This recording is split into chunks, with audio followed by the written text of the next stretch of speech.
What's going on, golf fans? It's your boy Gsluke here with our DFS fades and sleepers for this week's Players Championship. Heading up to the Pro-Am today, gonna walk the course, get a little scouting report in. But before we get on the road, head up to the Northeast Jacksonville for a little bit. Going to go over some of the higher owned and some of the lower owned plays up top that you should be considering for large field contests. The game theory aspect for a 50 to 100,000 entry contest is almost just as important as the actual players that you're taking. So our fades here are going to be some of those over-owned players that you might want to consider fading in those large field contests. And on the flip side, of course, our sleeper picks, the lower owned, maybe slightly overlooked plays there above $8,000 that you might want to look to for some much needed ownership leverage. So with that being said, a lot to get into. I'm a busy man today. Let's go ahead and get this thing rocking.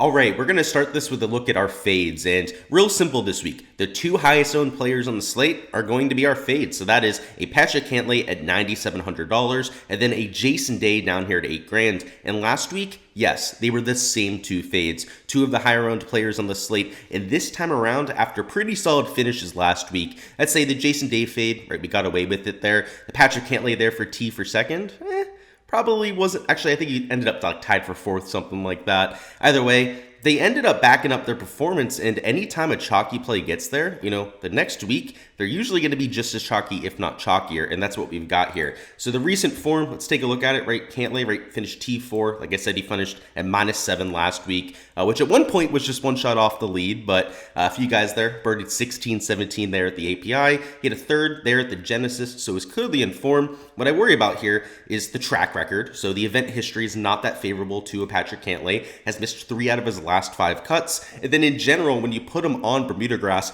or even this Bermuda that's overseeded like what you have this week, it's one of the worst putting surfaces for him. And given that some of the agronomy here, particularly around the green, some of those short approaches from like 30, 40 yards are going to be Bermuda grass heavy kind of surfaces, I kind of worry about that for Patrick Cantlay. So though the recent form, right, third, fourth place finish are there, I do worry about just the course fit perspective. And anytime you get to the Players Championship, just to circle back on the game theory aspect here, you want to be fading the highest owned players. There's water on 17 of 18 holes. Even the players with the best course history in the field are prone to go out there and miss the weekend. So for somebody like Cantlay that's coming in at 22.6%, it's a relatively straightforward fade, at least from the ownership angle, particularly when there's somebody like Colin Morikawa, who we'll talk about here in just a few minutes, that is an exceptional little pivot that you can get to.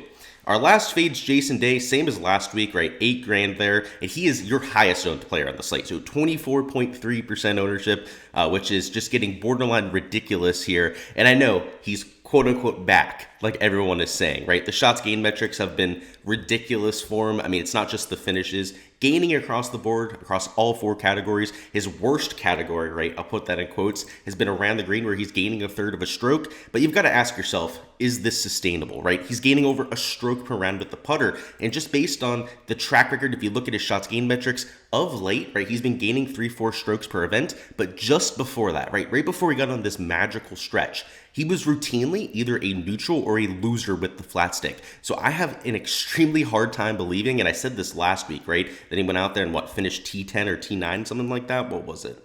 Let's see. Last week, right, T10 there, which was an okay performance last week, right? There were a lot of guys that finished in the top 5 or tied for 4th or tied for 2nd. So he probably one of those players, but still Jason Day, the metrics looked great last week, right? There's no reason to jump off the train here. He's a winner at the Players Championship, except when you think, is this really his baseline, right? Like, we've seen the putting performances. We know he's putting above his head right now. If even just that comes back down to earth, that's probably like a top 25 finish, which isn't horrible at $8,000, but it's not worth 25% ownership, especially in a large field contest when you're trying to win first place, right? Where you have to get into that top 1%. So Jason Day, right, to pay off in a large field GPP, I'd have to say he probably has to finish like T5 or better, right, to get into that kind of lineup. Maybe you get away with like a T6, a T7, that kind of thing. It's sneak your way into that top 6 there. But at 24.3% ownership, he certainly has a less than 25% chance of getting there, right? So just like a Cantlay, you take that game theory approach. Pretty much anybody that's going to be higher owned this week, you should be considering for a fade, just with all the inherent volatility that we have. Next up, we've got ourselves our sleeper picks. So going to the other side of the spectrum, I tried to make these sleeper picks relatively closely priced to both of these fades so that you could see, some of the pivots that you could get to, right? And they're not the only pivots you can get to. For these fades, there's guys around them, actually multiple guys around them, that are sometimes half as owned, sometimes even 2-3 times less owned that you could take as a pivot. So Colin Morikawa is the one I want to focus on here in the 9K range, $9,500, only 13.8% owned. And though he hasn't had as elite a form as a Patrick Cantlay, right, just a few weeks ago, right, was contending at the Century Tournament of Champions, has had a few decent finishes since then, right, like T6 over there at the Genesis, a few missed cuts mixed in, which, is everyone's prone to missing cuts, right? And sure, these elite tier guys, you don't like to see 2 missed cuts out of their last 6-7 events, but that's just going to happen from time to time. He's still an elite level player, and the shots gained metrics are still backing that up. You can see gaining 0.7 strokes per round on approach, gaining off the tee, gaining around the green, and the putter is never going to be the strong shoot for Morikawa, right? When he can go out there and spike with the flat stick is when he wins golf tournaments. Well, here's the reason I'm willing to get to him this week. Sure, the numbers on the Bermuda with the overseed aren't great, right? But Patrick Cantlay also isn't very great on this surface. And you're comparing the ball striking, they're in pretty much the same form right now. And sure, Cantlay the better long-term putter, but on this surface, it's almost like a coin flip on who would rather have, right? Colin Morikawa, he's always kind of a shitty putter, but he's always got that ability to go out there and pop. I'd rather take half the ownership on somebody that I think has just as much chance to go out there and finish in the top 5, top 10 this week. And I think actually has more winning upside, given the agronomy, his familiarity on the Bermuda, so on and so forth. So I'll be getting there at $9,500 as a clear pivot off of Patrick Cantlay. And the last sleeper we'll go with is Shane Lowry. So a little bit more expensive than Jason Day. Got to spend an extra $200, but he's 2.5 less times owned. He's there at $8,200. As of right now, I am looking at the weather. It looks like the PM AM wave might actually be slightly advantageous over the AM PM wave, which it doesn't look like it's going to be a massive difference right now. Jason Day, for what it's worth, is also a PM AM golfer. It's not changing my process too much right now, but I'm going to keep an eye on it, right? And later on tonight for our live stream, we'll be able to touch on full detail on whether it does indeed change how I'm handling things. But in terms of the recent form, like Shane Lowry, I know he's no Jason Day when it comes to the metrics, but look at this, right? Pretty much gaining across the board. The recent form, he's had a few top finishes that no one wants to talk about, right?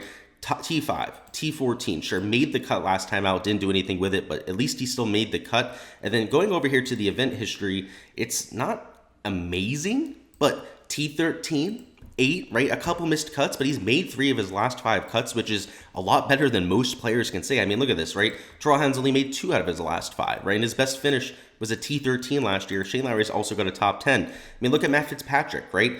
He's made 3 of his 5 cuts. He's actually got a better history than Shane Lowry's got a better history than Matt Fitzpatrick. So I think he's going a little bit under the radar. Seems to like the golf course, is coming in with form now. And like I said, is 2.5 times less owned than Jason Day. And at this volatile kind of golf course, those are the kind of pivots that you want to be considering. All right, fellas, that is all I've got for the fades and sleepers. Before you hop out of here, go ahead, smash that like button, but also go ahead and comment who you're going to go ahead and fade this week, high-owned play that you don't think is worth it. And then on the flip side, go ahead and let me know a sleeper play that you're getting to too, right? Somebody preferably low-owned that you think has got a better shot at getting there than pretty much everyone else is giving them credit for. But either way, guys, I appreciate you guys stopping by, enjoying the content, showing all of the love that you do here on the channel. We'll be getting live this evening at 7 p.m. Eastern, covering everything I saw out there on the golf course today, right? Whether it's the course, the weather, the players themselves. Gonna bring all of that for you guys, so make sure to subscribe so you don't miss any of that content in the future. Again, stop by at 7 p.m. for that live stream. I'll get all of your questions answered. We'll go through the weather, some chalk report, anything you need to know going into this weekend so we can go out there and have a profitable one. But until then, like I said, best of luck. I appreciate the support, and I'll catch you guys for the stream later on.